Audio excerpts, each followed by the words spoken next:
ሰላም ጤና ይስጥልን ውድ የኢትዮ ስፖርት ሳይንስ ዩቱብ ቻናል ተከታታዮቻችን፣ ዛሬም እንደተለመደው ከስፖርት ሳይንስ ትምህርት ክፍል ኮርሶች ውስጥ አንዱ የሆነውን ኢንትሮዳክሽን ቱ ስትራክቸር ኦፍ ኮቺንግ ቻፕተር 4 ይዤላችሁ መጥቻለሁ። ሞስት ኦፍ ዚስ ቻፕተር 4 is focused on developing technical skills. So under this topic, we will discuss about those 4 points.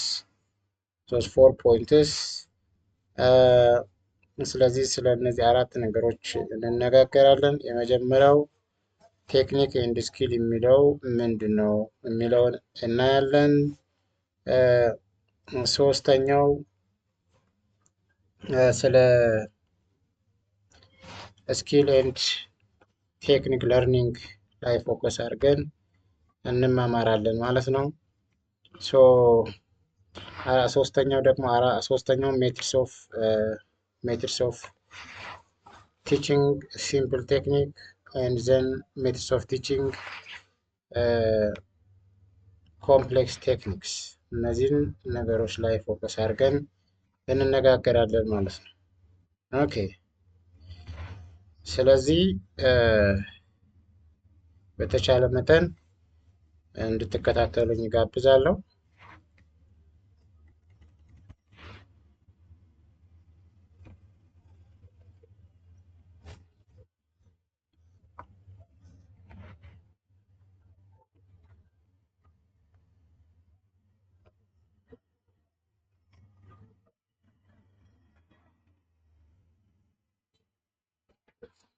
ኦኬ ሶ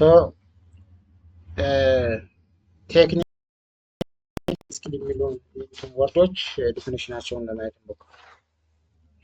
እነዚህ አራት ነገሮች ላይ ፎከስ አድርገን እነጋገራለን። ዋት ኢዝ አቢሊቲ? አቢሊቲ ማየት ያስፈለገው እዚህ ጋር ከቴክኒክ እና ከስኪል ጋር ዳይሬክትሊ የሚመሳሰል ነገር ስላለው ስለዛ ነው። So ability is the foundation of technique and skills. It refers to the innate, relatively stable traits that an individual is born with. So it is an innate and stable traits, and it is a foundation of skill and technique. Innate ነው ይዘነው የምንወለድ ማለት ነው። በተፈጥሯችን ይዘነው የምንወለድ እና ስቴብል ትሬትስ መሆኑን መያዝ ያስፈልጋል። ስቴብል ትሬትስ ማለት የማይቀያየር ቋሚ ወይም ፐርማነንት የሆነ ትሬትስ ማለት ነው። So these are largely determined by genetics. Most of this ability is determined by heredity or genetics. So it is a permanent and limited in number and act as a potential for learning. So it is a potential for learning because it is an innate or gift ልንለው እንችላለን። ተሰጥኦ ማለት ነው። ማለት በተፈጥሮ የሚሰጠን ችሎታ ወይም ተፈጥሮ ወይም ደግሞ ተሰጥኦ የምንለው ፐርማነንት ነው ማለት መቼም ሊጠፋ አይችልም። አቢሊቲያችን ያው አቢሊቲ ነው። ሌላው ምንድነው? ቴክኒክ is a mechanism of movement. It is a mechanism of movement. So mechanism of movement ብለን ልንጠራው እንችላለን። ለምሳሌ technique is a specific mechanical and methods used to perform a physical task. It is a specific mechanical methods and it is how of the movement performed. In coaching, technique is often compared to technical model, the most biomechanical efficient way to move. For example, specific movement pattern in force berry flop in high jump. ይህ ቴክኒክ ሃይ ጃምፕ ላይ ፎስበሪ ፍሎፕ ቴክኒክ ይባላል። ለምሳሌ ቮሊቦልን ብንወስድ ሴቲንግ፣ ሰርቪንግ እነዚህ ቴክኒክ ናቸው። ኢት ኢዝ ሙቭመንት ፓተርን ስፔሲፊክ ሙቭመንት pattern for each types of sport. So it depends on the types of sport and it is how that movement will be performed የሚለውን ኢንዲኬት የሚያደርግልን ናቸው። እነዚህ ቴክኒክ የምንለው እያንዳንዱ ስፖርት የራሱ የሆነ ቴክኒክ አለው ማለት ነው። ሌላው ምንድነው? ስኪል is a learned ability to bring about predetermined result with maximum certainty and minimum outlay of time and energy. አሁን ቅድም ስኪል ስንል ማነው ቴክኒክ ስንል it is the movement patterns of each sport ብለናል። it is a mechanism of movement ነው። so ያን ቴክኒክ እያንዳንዱ ስፖርት የራሱ የሆነ ቴክኒክ አለው። ስኪል ማለት ምንድነው? ያንን ቴክኒክ ፐርፎርም የማድረግ አቅም ነው ስኪል የምንለው ቴክኒኮችን ፐርፎርም የማድረግ አቅም ነው። so it is a learned ability to bring learned ነው። ብዙ ጊዜ ይሄ ስኪል ምንድነው? learned but not innate but not stable trait ልንለው አንችል because በጄኔቲክ በተፈጥሮ በተሰጥኦ የምናገኘው ሳይሆን ምንድነው? learned ability to bring about predetermined result with maximum certainty and minimum outlay of time and energy. If the players or any person can perform the given techniques with the minimum energy, with the minimum time and with the maximum certainty, that person have high skill or he is highly skilled person ነው። ስለዚህ አንድ ሰው እያንዳንዱን የስፖርት አይነት ቴክኒክ አፕላይ የማድረግ አቅም ነው ስኪል ማለት። በጣም ስኪል ያለው ሰው ቴክኒኮችን በትክክል ፐርፎርም ያደርጋቸዋል። ስኪል የሌለው ሰው ደግሞ ፐርፎርም ያደርጋቸዋል ማለት ነው። so the difference is about skill. Okay, it is the application of technique in a specific environment to achieve a goal. Yes, learned through practice, goal oriented and fluent. It is totally a learned one skill እና ability ይለያያል። ability በተፈጥሯችን የምናገኘው ነው። skill ደግሞ it is learned through practice የሚመጣ፣ goal oriented learning የሚመጣ፣ fluently በመማር የምናገኘው ነው ማለት ነው። so the concepts the component parts skill is often seen as skill is equals to ability plus technique plus practice። ስለዚህ ኤቢሊቲ ያለው ሰው በተፈጥሮ ጥሩ ኤቢሊቲ ጊፍት ያለው ሰው ፕላስ ቴክኒክ ፕላስ ፕራክቲስ ስኪል ነው ይመጣል። ኦኬ እንግዲህ ስኪል ሜቢ ኮግኒቲቭ ስኪል ሊሆን ይችላል፣ ፐርሴፕሽናል ስኪል ሊሆን ይችላል፣ ሞተር ስኪል ሊሆን ይችላል። ኮግኒቲቭ ዲሲዥን ሜኪንግ ስኪል ኦር ታክቲክ ማለት ነው። ስፖርት ላይ ታክቲክ ይሄ ለምሳሌ አሁን ስኪልድ ነው ስንል ኮግኒቲቭ ስኪል አለው አንድ ሰው ስንል ምን ማለት ነው? በጨዋታ ጊዜ የሚወስናቸው ውሳኔዎች እና የሚጠቀማቸው ታክቲኮች ያ ኮግኒቲቭሊ ስኪልድ ነው እንላለን። አንዳንድ ሰው በተፈጥሮ ሜንታሊ በጣም አክቲቭ የሆነ ሰው ጥሩ ስኪል አለው ብለን እንወስድ እንችላለን ማለት ነው። and perceptual reading the environment perceive ማድረግ you have to read the environment and find out the gap of the opponent teams and your teams። ስለዚህ ፐርሰፕሽናሊ ፐርሲቭ አድርጎ የተጫዋቾችን ክፍተትና ጥንካሬ ፐርሲቭ አድርጎ ፐርፎርም የማድረግ ስኪል ነው። and motor physical execution motor skill was a physical execution ማለት ፊዚካሊ የምናደርገው አክቲቪቲ ማለት ቴክኒኮችን ፐርፎርም ለማድረግ የምናደርገው ፊዚካል አክቲቪቲ። so what is the difference among ability, technique and skills? እንደምታዩት the nature of ability is genetic or innate ከተፈጥሮ የምናገኘው ነው።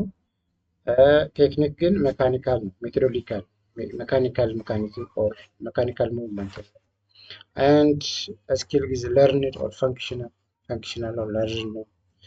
and stability ስንመለከት ability highly stable ምክንያቱም በተፈጥሮ የምናገኘው ስለሆነ ስቴብል የሆነ ጊዜ አናጣውም ማለት ነው። ይህን ችሎታችንን የሆነ ጊዜ ኖሮን የሆነ ጊዜ ደግሞ ሌላ ጊዜ ደግሞ ልናጣው አንችልም።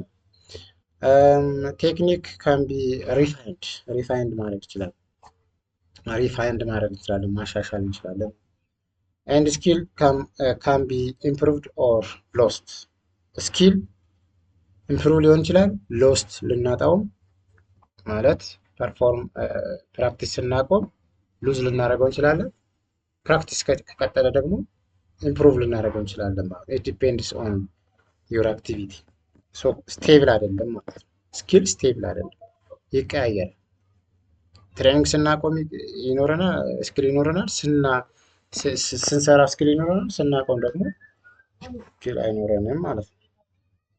ሶ ይሄ ነው ሮሉ፣ the potential and the mechanism, the performance. Example, having high explosive leg power is ability. Learning specific steps of triple jump is technique. Successfully landing 17 meter jump in a competition is skill. ልዩነታቸው ይሄን ይመስላል። ስለዚህ ስለ ሶስቱ ነገሮች ልዩነት ይሄን ይመስላል። እዚህ ጋር ዲቴል ማንበብ ትችላላችሁ። ቢኮዝ ቱ ቢ ስኪልድ አትሌት ዋን መስት ሃቭ ዘ አንደርላይንግ ኤቢሊቲ ሊኖረው ይገባል። ማስተር ዘ ኮሬክት ቴክኒክ ዘን ፕራክቲስ until the technique can be executed consistently under the pressure of the game. A sprinter may have the ability and the technique, but they only demonstrate skill when they can execute the perfect start under the pressure of stadium. Okay. Nice. This is an interesting topic, types of skill. እነዚህን ታይፕስ ኦፍ ስኪሎች በትኩረት ብታነቡ ጥሩ ነው። ለኤግዚት ኤግዛም በጣም ሊመጡ የሚችሉ ስለሆኑ ማለት ነው። ታይፕስ ኦፍ ስኪል there are many different types of skill and this may be classified according to various factors. For example, classification by movement precision, cross growth እና fine skill ልንከፋፍላቸው እንችላለን። depends on movement precision. This focus on the size of the muscle group involved and the level of coordination required. So depends on this muscle group, size of muscle group involved and the level of coordination or required. We can classify the skill into gross and fine skill. Gross skill or gross motor skill የምንለው it involves large muscle group and whole body movements. These are often power oriented and less concerned with extreme precision. For example, shot put, high jump, sprinting, and football goal kick. እነዚህ gross skill ናቸው because large muscle group involve የሚያደርገው ለዚህ አክቲቪቲ። so gross skill ነው። fine motor skill የምንለው involve a smaller muscle group and require high level of hand-eye coordination and precision. For example, archery ወይም ደግሞ ቀስት፣ ፍሪ ስሮ ኢን ባስኬትቦል እነዚህ ሞተር ስኪል ናቸው። ምንድን ነው የሚፈልጉት? የሚሳተፈው መስል ግሩፓችን በጣም ስሞለር መስል ግሩፕ የሚባለው ነው። and require high level of hand-eye coordination. hand-eye coordination ብቻ ሳይሆን ሌላም ሰውነታችን ሊሆን ይችላል። ብቻ ግን ኮኦርዲኔሽን ይጠይቃል። ሃይ ሌቭል ኦፍ ኮኦርዲኔሽን ይጠይቃል። ሶ ለምሳሌ ቀስት ስንወረውር ኢላማ ጠብቀን ስንመታ ምን ማድረግ አለብን? በጣም ሃይሊ ኮንሰንትሬት አድርገን ኮኦርዲኔሽናችን አስተካክለን ነው የምንሰራው ማለት ነው። ፍሪ ስሮ ኢን ባስኬትቦል ሹት ስናደርግ እንደዚሁ ግሪፕ አጀስትመንት ኢን ጃቭሊን ስሮ እንደዛው ማለት ነው። ስለዚህ ፋይን ስኪል እና ግሮዝ ስኪል ብለን የምንከፋፍለው ዲፔንድስ ኦን ዘ ሙቭመንት ፕሪሲዥን። ሌላው ክላሲፊኬሽን ኦፍ ስኪል ዲፔንድስ ኦን ኢንቫይሮንመንታል ስታቢሊቲ ኦፕን ኤንድ ክሎዝድ ኢንቫይሮንመንት ብለን እንከፋፍለዋለን። This is one of the most critical classification for coaching, as it dictates how an athlete must process information. So it depends on this environmental condition, closed and open ብለን እንከፋፍለዋለን። Closed skills performed in a stable and predictable environment. The athlete knows exactly what to do and when the movement is internally paced. ሀመር ስሮ ልንወስድ እንችላለን። 100 ሜትር ስፕሪንት ልንወስድ እንችላለን። ጂምናስቲክ ልንወስድ እንችላለን። እነዚህ ክሎዝድ ስኪልስ ናቸው። ሌላው ኦፕን ስኪል ፐርፎርምድ ኢን ዳይናሚክ ኤንድ አንፕሬዲክቴብል ኢንቫይሮንመንት ዘ አትሌት መስት ኮንስታንትሊ አዶፕት ቱ ኤክስተርናል ፋክተርስ ላይክ ኦፖነንትስ ኤንድ ሙቪንግ ቦል። እነዚህ በጣም ኦፕን ላይ በጣም ለምሳሌ እግር ኳስን ልንወስድ እንችላለን። ሌሎች ኦፕን ኢንቫይሮንመንት ላይ የሚካሄዱ ስፖርት አይነቶች ማለት ነው። ለምሳሌ ኦፕን ስኪል የምንለው በደጋፊው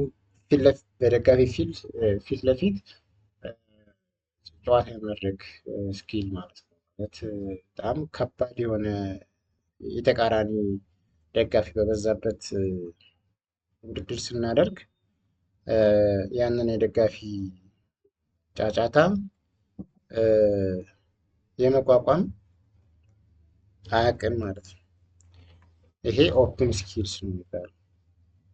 ለምሳሌ ፋስት ብሬክ ኢን ባስኬትቦል ይላል፣ ታክሊንግ ኢን ራግቢ ሲል እነዚህ ምንድነው? አንደኛ ከተጫዋቾቹ ከኦፖነንት ተጫዋቾች ጋር ምን ማድረግ አለ? ኦፕንሊ መገጣጠም መገናኘት አይነት ነገር አለ። ሁለተኛ ከውጭ ያለው ኢንቫይሮንመንትም ኦፕንሊ ራሳችንን አፌክት ያደርጋል።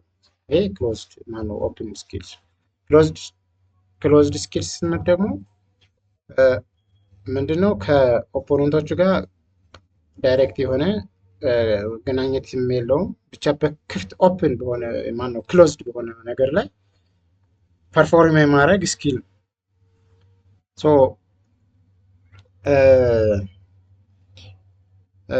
የምንሰራውን ነገር አትሌቱ የሚሰራውን ነገር እራሱ ያውቃል ማለት መቀየር አይችልም። እንዲቀይር የሚያስገድደው ነገር የለም። እንዲቀይር የሚያስገድደው ነገር አይኖርም። ኦፕን ላይ ግን ዲፔንድስ ኦን ዘ ሲቹዌሽን ምን መስራት አለብን የሚለውን ነገር ልንቀይር እንችላለን። ኢንቴንሽናሊ ወይም ዊዛውት ኢንቴንሽን ሊሆን ይችላል። ሶ 100 ሜትርን ብንወስድ ለምሳሌ 100 ሜትር ላይ ሁሉም በመስመሩ ነው የሚሮጡት። ሁሉም አትሌት በመስመሩ ነው የሚሮጡት። ስለ ኢንተራፕሽን አይኖርም። which is closed skills ማለት ነው። ምንም አይነት ሌላ ኢንተራፕት የሚያደርገው በማይኖርበት ሁኔታ ራስን የማብቃት ስኪል ማለት ነው። so the running environment for example is open for what 1500 ሜትር runner because cannot ignore the action of the athletes around him yeah 1500 ሜትር ላይ አራውንድ በዙሪያችን ባሉ አትሌቶች ያሉ አትሌቶችን ማድረግ አንችልም። ኢግኖር ማድረግ አክሽናቸውን ኢግኖር ማድረግ አንችልም። መጣው መንገድ ይዘጉብን ይችላሉ፣ ሊያጠቡብን ይችላሉ። ያን የተጨናነቀ ሁኔታ የመቆጣጠር አቅም ነው ይሄ ኦፕን የሚባለው ማለት ነው። ፎር እዚህ ጋር ደግሞ ምንድነው ፎር 100 ሜትር ስፕሪንተር ኦር ስፕሪንት ሃርድረን ኢት ኢዝ ሞር ክሎዝድ ቢክሎዝድ ነው። ይሄኛው ደግሞ 100 ሜትር ሞር ክሎዝድ ነው። 1500 ሜትር ደግሞ ሞር ኦፕን ስኪል ላይ ዴቨሎፕ አድርገን ነው ወደዚህ መምጣት ያለብን። In an open environment, strategy and tactics are more obvious and important parts of skill than in the closed situations. The technique of most skill are taught in a closed situation until the technique is well developed. Okay, classification of skill by difficulty, simple and complex ብለን ከፋፍለው እንችላለን። ከስሙ እንደምንረዳው simple sport skill is one that an individual can perform with very little practice. Complex skills are ones that an individual finds more difficult and take more time to learn. Okay, as the name indicates, simple ስንል it is uh, uh, individual can perform with very little practice. በቀላሉ ፐርፎርም ልናደርገው የምንችለው ነው። ኮምፕሌክስ ያው ከስሙ እንደተረዳው it is more complex and it is more difficult to perform and to learn. The same task presents different difficulties to different people. The same task presents different difficulties to different people. Yeah, አንድ የሆነ ታስክ ወይም ደግሞ የሆነ ፕራክቲስ አንድ ስኪል ለሆነ ሰው ቀላል ሊሆን ይችላል፣ ለሌላ ሰው ዲፊካልት ሊሆን ይችላል። ዲፊካልቲ በተለያየ ሰው የተለያየ ዲፊካልቲ ይኖረዋል። ዲፊካልቲ ዲፔንድስ ኦን ዘ ኤቢሊቲ ኦፍ ኢች athlete. What is a simple skill for one person may be complex skill for another. Yes, the same task also presents different difficulties to the same person at different stages of their growth and experience. ይሄ ምንድን ነው የሚያሳየው? ኢንዲቪጁዋላይዜሽን የሚባለው every individual is unique and cannot be the same. Every individual cannot respond to the any exercise or to the any sport activity with the same manner because they are different. Simple and complex then are relative terms when they used to describe athlete skills. Coaching technical skill means we must evaluate how the learner views the skill. It does not matter whether the coach views a skill as a simple or complex.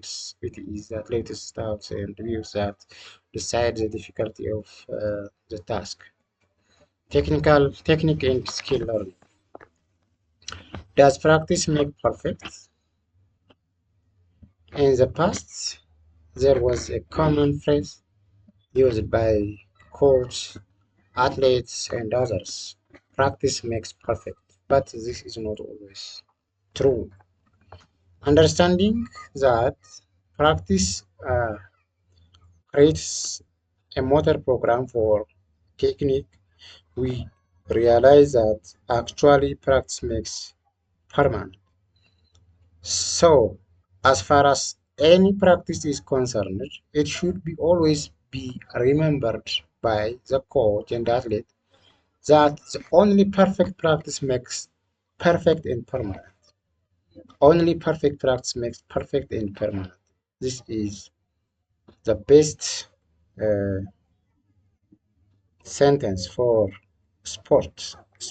አሁን እዚህ ጋር ፕራክቲስ ሜክስ ፐርፌክት ኤንድ ፐርማነንት የሚለው በስፖርት ሁኔታ ኦንሊ ፐርፌክት የሆነ ፕራክቲስ ነው ፐርፌክት የሆነ ቴክኒክ ወይም ስኪል ዴቨሎፕ ሊያደርግልን የሚችለው እንጂ ኤኒ ፕራክቲስ ካንኖት ሜክ ፐርፌክት ኤንድ ፐርማነንት የሚለውን መያዝ ያስፈልጋል። The other one is stages of learning. The learning of technique progress inside the athletes as a gradual development of the motor program for the technique. So there are 3 stages of learning technique. አሁን ቴክኒክ እና ስኪልን ዴቨሎፕ ስናደርግ ያው ቴክኒክ እና ስኪል ስሩ ለርኒንግ ነው ዴቨሎፕ የሚደረጉት እና ስቴጆች ምንድን ናቸው? ስናስተምር እነዚህን ቴክኒኮች ስናስተምር ምን አይነት ስቴጅ መከተል አለብን? የመጀመሪያው ቲንኪንግ ኤንድ አንደርስታንዲንግ ስቴጅ። ወርኪንግ አውት ዋት ቱ ዱ ዩ ሃቭ ቱ ቲንክ ኤንድ አንደርስታንድ ዋት ዩ ዊል ዱ ኤንድ ዋት ቱ ዱ የሚለውን ነገር አንደርስታንድ ማድረግ ቲንክ እንዲያደርጉ ማድረግ ነው። ሁለተኛው ፕራክቲሲንግ ኤንድ ለርኒንግ ስቴጅ ነው። ከዛ ምን ማድረግ ነው? አንደርስታንድ ካደረገ በኋላ ፕራክቲስ ማድረግ ነው። ዘን ፋይናሊ ስኪል አድቫንስድ ስቴጅ የሚባለው ፐርፎርሚንግ ስኪል የሚለው ነው። እያንዳንዱን ለማየት ስንሞክር ቲንኪንግ ኤንድ አንደርስታንዲንግ ስቴጅ የሚባለው ኢት ኢዝ ወርኪንግ አውት ዋት ቱ ዱ የሚለውን አይዲያ ፎከስ የሚያደርግ ነው። it is a picture is worth a thousand words. A picture is worth a thousand words. Means you have to make a picture on the athlete's mind. So this is particularly the case in this stage where the athlete is trying to create a picture in their mind of what they are going to do. ምን መስራት እንዳለባቸው አትሌቶች ማይንድ ላይ ፒክቸር ክሪኤት ማድረግ ያስፈልጋል ማለት ነው። በአጭሩ ቲንኪንግ ኤንድ አንደርስታንዲንግ ስቴጅ የሚለው ይሄ። አሁን ወደ ፕራክቲካል ሳንገባ በፊት አእምሯቸው ላይ ፒክቸር ክሬት ማድረግ መቻል አለብን ማለት ነው። ሶ ዱሪንግ ዚስ ስቴጅ ዘ ኮች ሹድ ቢ particularly patient as progress may be slow depending on the learner and the nature of skill itself. So the coach should have and develop patience. patient ማለት ትዕግስት ሊኖረው ይገባል። ምክንያቱም አትሌቶች በቀላሉ ላይረዱ ይችላሉ፣ ቀስ ብለው የሚረዱ ሊሆኑ ይችላሉ። ስለዚህ ፒክቸር ሰውን አእምሯቸው ላይ ሜክ ለማድረግ ክሬት ለማድረግ ጊዜ ሊፈጅ ስለሚችል we have to develop patience. Okay, the coach can help the beginner in the learning new technical skill by briefly introducing the technique to be learned. You have to introduce the technique briefly and providing simple, effective demonstration of skill using the key pointers for developing demonstration outline.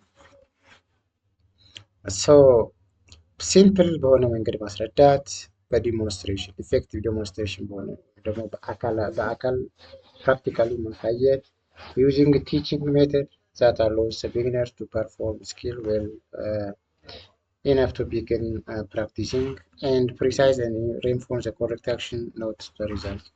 ስለዚህ ሪንፎርስ ማድረግ ያስፈልጋል። ኮሬክት አክሽን እንዲያደርጉ እንዲሰሩ ማስገደድ ያስፈልጋል። ፕሮቫይድ ኢንተርሚተንት ሲምፕል ፊድባክ ዩዚንግ ዘ ኪ ፖይንትስ ፎር ፕሮቫይዲንግ ፊድባክ። ስለዚህ እነዚህ ነገሮች አትሌቶች አንደርስታንድ እንዲያደርጉ ኮቹ ማድረግ ያለባቸው ነገሮች። So the duration of the beginning stage depends on the experience and coordination of athlete and how complex the skill is for the individual. So it may happen in one short technique unit for an experienced athlete learning what is for him. So the second stage is practicing and learning stage. አሁን ቅድም በደንብ ካስረዳናቸው በኋላ አንደርስታንድ ካረጉ በኋላ ቲንክ ካረጉ በኋላ ወደ ፕራክቲስ ይመጣሉ ማለት ነው። this is the stage of developing a technique. As it is an intermediate practicing and learning stage is when the athlete develops by regular practice the motor program that was initiated in the beginning and understanding the stage. The athlete has now acquired the basic technique, reduced the errors, and performance begins to become more consistent. Practice alone, however, is not enough to learn the technique correctly. Athletes need to be motivated to learn and to know that what they are doing is correct. So they also need to know what they are doing incorrectly and more importantly how they can correct these errors. ስለዚህ አትሌቶች ፕራክቲስ ሲያደርጉ ሊሳሳቱ ይችላሉ። ስህተታቸው ላይ ፎከስ አድርገን እንዲያስተካክሉ ኢረራቸውን እንዲቀንሱ እና አስተካክለው ቴክኒኩን አፕላይ እንዲያደርጉ ማድረግ ያስፈልጋል። the coach should use feedback to develop athletes awareness of what they are doing and their ability for self correction. Athletes now begin to know what the technique more accurately looks and feels like, and so are capable of beginning to analyze and correct their own errors.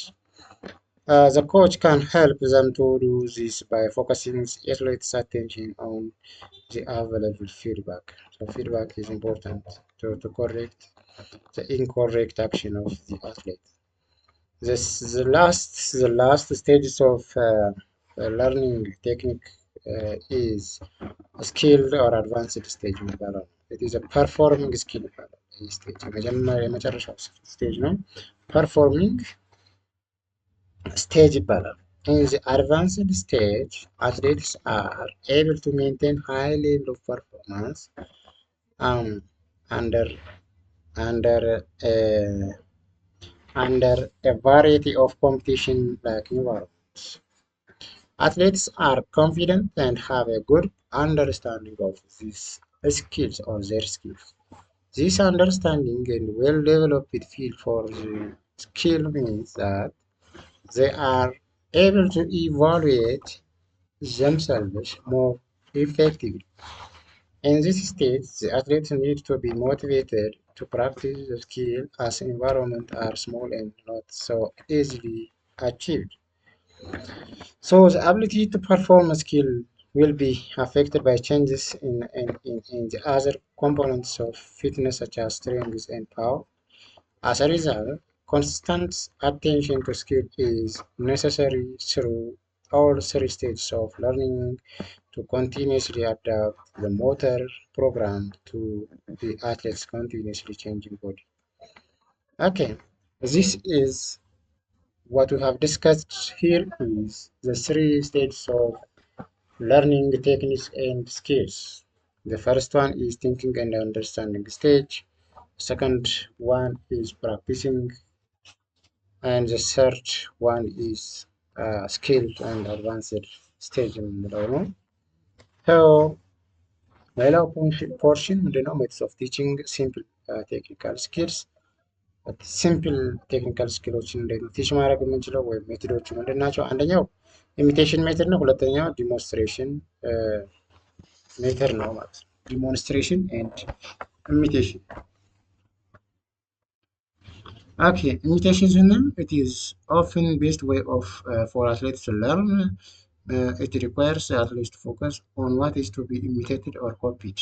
ስለዚህ የሆነ ነገር አሳይተን ይህን ነገር ኮፒ አድርጋችሁ ስሩ አይነት ነገር ነው። በቪዲዮ ሊሆን ይችላል፣ በፒክቸር ሊሆን ይችላል። ብቻ ኢሚቴት አድርገው የሆነ ሰው ሲሰራው አይተው አሳይተው ወይ እንዲሰሩ ማድረግ ነው። If the imitation that athletes makes of the movement is accurate, this should be confirmed. Yes, that is it. So now remember and practice it ብለን እነግራቸዋለን ማለት ነው። So when minor correction are required, point them out in a clear way. ስለዚህ ያዩትን ነገር ኮፒ አድርገው እንዲሰሩ ማድረግ፣ ኢሚቴሽኑ ትክክል ከሆነ ማበረታታት፣ ኮሬክሽን የሚያስፈልገው ከሆነ እንዲያስተካክሉ በማድረግ ለርን እንዲያደርጉ ማድረግ እንችላለን። ሌላው ዲሞንስትሬሽን ፕራክቲስ ፊድባክ ሜትድ። ዲሞንስትሬሽን ፕራክቲስ ፊድባክ ሜትድ ነው። This method is a really development of the imitation method and involves the following four steps. የመጀመሪያው ፕሮቫይድ ዲሞንስትሬሽን። እዚህ ጋር ላይቭ ነው ዲሞንስትሬት የምናደርገው ራሳችን ማለት ነው። ኮቹ ፕራክቲካሊ ዲሞንስትሬት ያደርጋል። and allow time for practice and observe carefully። ያ ምንድን ነው የምናደርገው? ዲሞንስትሬት ካደረግናቸው በኋላ ራሳቸው እኛን አይተው ፕራክቲስ እንዲያደርጉ እናደርጋለን። ከዛ ኦብዘርቭ ማድረግ አለብን። ኬርፉሊ ስህተታቸውን እየነቀስን እያወጣን እንዲያስተካክሉ ማድረግ፣ ፊድባክ ፕሮቫይድ ማድረግ፣ ችግር ካለባችሁ እንደገና ሪዱዊንግ እንዲያደርጉ ማድረግ ያስፈልጋል።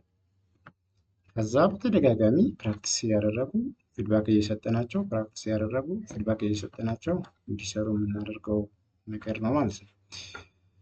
ኦኬ እነዚህ ሲምፕል ስኪልን እንዴት ዴቨሎፕ ማድረግ ቲች ማድረግ እንደምንችል ሜቶዶችን ነው።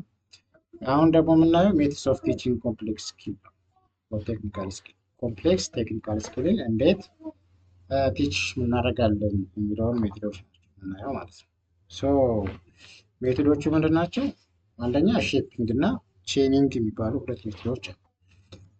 ኦኬ ሼፒንግ የምንለው it is a word used to describe the way people learn to do a wide variety of things,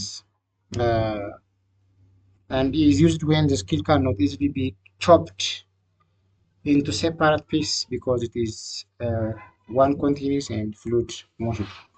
ስለዚህ አሁን you accept a simplified and imperfect version of the skill first and then slowly shape it by raising the standards or changing the condition as the athletes improves. ሼፒንግ የሚለው ሜትድ ኦፍ ኮምፕሌክስ ስኪል ምንድን ነው? በአጭሩ ለመግለጽ ያህል ኮምፕሌክስ ስኪል ነው እያስተማርን ያለ ነው። ኮምፕሌክስ ስኪል ነው። ስለዚህ ይህን ኮምፕሌክስ ስኪል ምንድነው የምናደርገው? አንዴ አትሌቶች ምን እንዲያደርጉ እናደርጋለን? ሙሉ ሲኩዌንሱን ጠብቀው እንዲሰሩት ነው የምናደርገው። ማለት ዝም ብለን በራሳቸው እንዲሰሩት ነው። ትክክል ላይሆኑ ይችላሉ። በራሳቸው ሞክሩት እንላቸዋለን፣ ይሰራሉ። ሞክሩት እንላለን፣ ይሰራሉ። ከዛ ምን እናደርጋለን? ሼፕ እናደርጋለን። ሮንግሊ ፐርፎርም ሊያደርጉት ይችላል። ከዛ ሮንግ ፐርፎርም ቢያደርጉ ችግር የለውም። ምነው የምናደርገው? ሼፕ ማድረግ ስላለ ማለት ነው። ከዛ ግራጁዋሊ ሼፕ እያደረግናቸው ወደ ትክክለኛው መንገድ እንዲመጡ ማድረግ ማለት ነው። ሶ ዩ ሃቭ ቱ ሼፕ ዚ አትሌትስ ፕራክቲስ ስሎሊ ኤንድ they will become the perfect. So መጀመሪያ ላይ ኢምፐርፌክት ሊሆን ይችላል። ከዛ መጨረሻ ላይ ፐርፌክትሊ ፐርፎርም እንዲያደርጉት ሼፕ ማድረግ ማለት ነው። ይሄ ምንድነው? ሜኪንግ ዘ ሆል አክሽን ሲምፕለር ነው። በሲምፕል መንገድ ጀምረን በቀስ እያደረግን ሼፕ እያደረግን የምናሳየው አይነት ነገር ነው ማለት ነው። እንዴት ነው ሼፒንግ ሜቶድን ማስተማር የምንችለው? የመጀመሪያ ብሪፍሊ ኤክስፕሌን ኤንድ ፕሮቫይድ ዲሞንስትሬሽን ኦፍ ዘ ኮምፕሊት ስኪል ቱ ቢ ለርንድ። መጀመሪያ ዲሞንስትሬት እናደርጋቸዋለን። ከዛ ዩዝ ሲምፕሊፋይድ ኦር ኢንኮምፕሊት ቨርዥን ኦፍ ዘ ሆል ስኪል ዛት ኢንክሉድስ ሞስት ኢምፖርታንት አክሽን ኤንድ ሰምቲንግ learners can be successful at, and allow practice of a simplified skill and gradually change the tasks and encourage athletes who are having problem to try it in other and simpler ways. በዚህ መንገድ እንዲያስተካክሉ ማድረግ እንችላለን። ሌላው ሜትድስ ኦፍ ቲቺንግ ኮምፕሌክስ ስኪል ኢዝ ቼኒንግ የሚባለው ብሬኪንግ ስኪል ኢንቱ ሲምፕለር ፓርትስ። አሁን የቅድሙ ሼፒንግ የምንለው አንዳንድ ስፖርቶች ከፋፍለን ማሰራት ማንችላቸዋል። እነሱን በአንዴ ሲኩዌንሱን ሳንቆራርጥ በአንዴ የምናሰራው ስራ ነው። ይሄ ቼኒንግ ግን you have to break ስኪል ኢንቱ ሲምፕለር ፓርትስ ከፋፍለን ማለት ነው። የሆነ ፓርት ከፋፍለን የምናሳየው ማለት ስቴፕ ባይ ስቴፕ ሲኩዌንስ አለው። መጀመሪያው ሲኩዌንስ መጀመሪያ እንዲሰሩ እናደርጋለን። ከዛ ቀጥሎ ያል ስቴፕ ባይ ስቴፕ ሲኩዌንስ አድርገን የምናሰራው ሜትድ ኦፍ ቲቺንግ ነው። Another way to approach the teaching of complex technical skills to have athletes chain it together, and complex skill is made up of a number of simple distinct parts. Each part may be thought of as one link in chain. The simple parts or links of the whole skill are learned using the methods of teaching simple skills. For chaining to be effective, the parts should be put together as soon as possible.